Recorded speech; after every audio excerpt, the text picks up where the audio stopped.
What is going on, everyone? It is Super here and welcome to another MKX video. So today we have another Q&A video for you guys, and by the way, hope you guys enjoy the Predator gameplay in the background. I think I'm gonna do another set with Predator. I know I've done many. I think Predator's like the character I've done the most sets with, but he's just so much fun.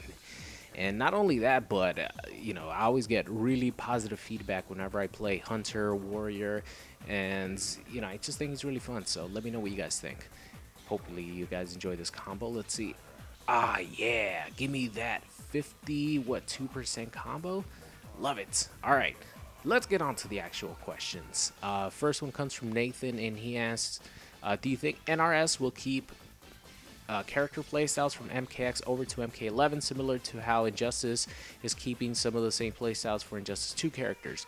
And the answer is probably yes, but not to the degree that Injustice is going to. Injustice is carrying over like legacy characters, which means they retain everything like identical, plus a couple of added things. I don't think NetherRealm will do that for MK, even though the playstyles for characters like Scorpion, Sub-Zero, Raiden, stuff like that have traditionally always been the same. Scorpion has always been, he's always wanted to capture you in a spear and then do some sort of mix up afterwards. Same thing with MK9, same thing with MKX. Like the character's playstyle kind of stays the same. It's kind of different with MKX because you do have three variations, but what do you want for Scorpion in all three of his variations? You want to put people in a vortex. You want to end your combo in the spear and then do some sort of move like 2-4, or 2-1 into teleport and leave them standing there so you could go for another mix-up. Sub-Zero, he had the Ice Clone in MK9. Grandmaster carries over. You get the Ice Clone there.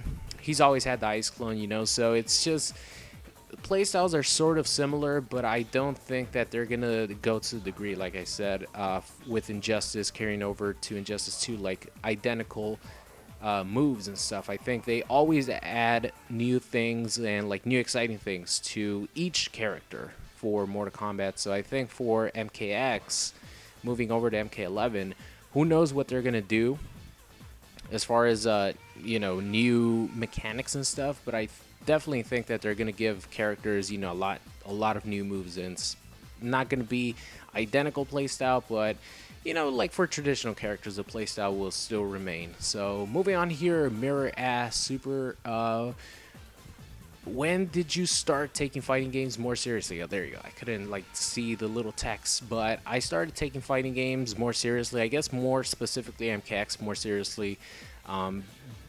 Last year during let's see, what month was it? I don't even know. I as soon as the game came out, I'm like, I really want to learn this game because I love Mortal Kombat. I haven't played, I haven't tried playing a Mortal Kombat like seriously and learning mechanics since UMK3 and MK Trilogy back in the day.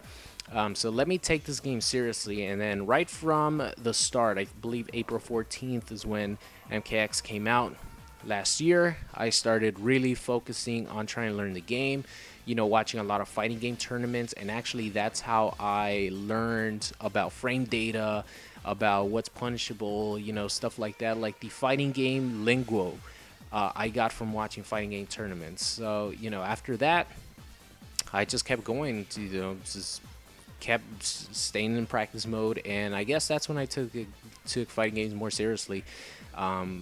Last year when MKX came out. So moving on here, Jake Hands asks, if somebody wanted to do YouTube for a living, what advice would you give them?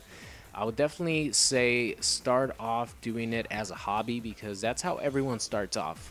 I started my YouTube channel back in 2010, August of 2010, because I wanted to upload Call of Duty videos. I saw with a lot of the old school Call of Duty commentators were doing, like C Nanners, Hutch, people like that who I looked up to, and I wanted to, do what they were doing because it looks fun. Doing commentaries, getting gameplays, and showing off, if I was good at Call of Duty or not. And it moved on to montages, and that was fun as well. And then, you know, just slowly but surely, you just keep going and going and going. And, you know, it's always been fun. It's still really, really fun for me to make videos. And, you know, if it ends up being something where you can make it your job, then that's great. But I would definitely say don't start a YouTube channel with the purpose of doing it for a living, because you will be sadly disappointed, because it's very, very hard. You have to get really lucky. And even myself, I struggled for a very, very long time before I got, you know, even close to being able to do this as my job, even though I am doing it now. And I'm able to now, which I'm very lucky with MKX and what happens. You know, it's definitely a struggle. So if you're looking at it that way, I would definitely recommend you don't. I would recommend you do YouTube for fun. You buy a capture card, you know, it's all good. It's not that, you know, expensive. Get a nice microphone, or, you know, just any microphone. And, you know, you start recording your gameplay, you do your commentary, you upload it to YouTube, you put yourself out there, and if people enjoy it, they will come and watch. And, you know, it just make it fun for yourself. That's how people will enjoy your videos. If it's fun for you, it's going to be fun for them to watch. So do it for fun, baby. Do it for fun. Moving on here, Jason asks, what character are you best with? My best character would probably be Aaron Black. You know, I think I'm pretty good with Kitana. Kitana is one of my better characters, even though I don't use her too much, just because a lot of people don't like zoning. But for my playstyle, I really like characters that can control space. That's why I love Gunslinger over something like Marksman or Outlaw, because Gunslinger could control space, he could be up in your face, he could play offensively, he could play defensively.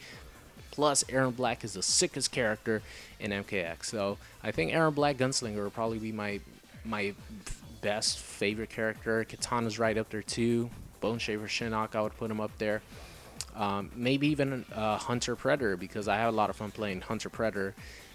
Moving on here, Wayfeg asks, Super, will you try playing Zenyatta and Junkrat and Hanzo in Overwatch and Vega in Street Fighter 5? Well, that's a lot of questions.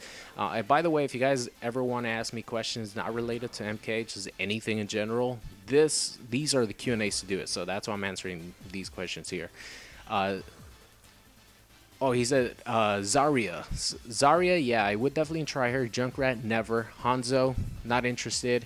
And Vegan Street Fighter, I don't think so. So moving on here, Cardu asks, now my question, do you think, who do you think is the worst character in MKX? Or the worst character ever in MKX?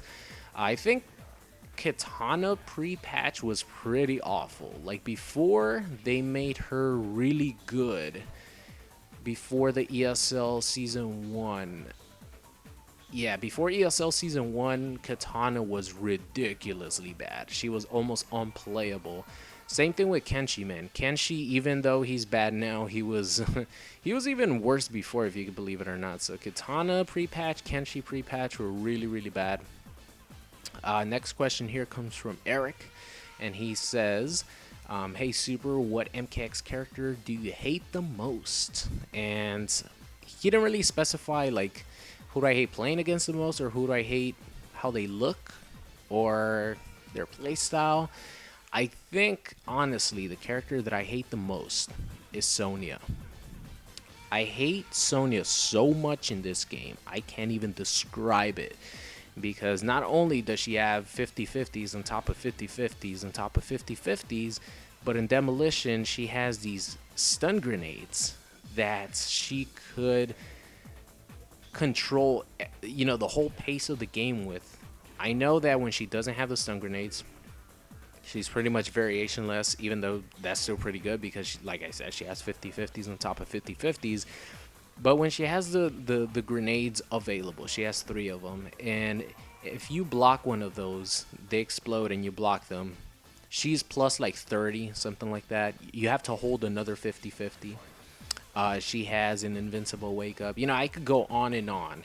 about how stupid Sonya is and how good she is, especially in Demolition. So Sonya, yeah, I think Sonya, guys. Sonya is definitely that character that I hate the most in this game. So let's end it on that note. Actually, you know what? Let's end it on another question. Fuck it. Mafia asks, if you had to choose one thing in MKX to be nerfed, what would it be? For me personally, it would be jump ins. And there you go. We'll end it in this. I definitely agree with you, Mafia. Jump ins in this game, especially cross ups, are pretty ridiculous, man. Anti-airs are put in fighting games to challenge a player's reaction time. If you react to someone jumping in on you, you deserve to get rewarded with an anti-air.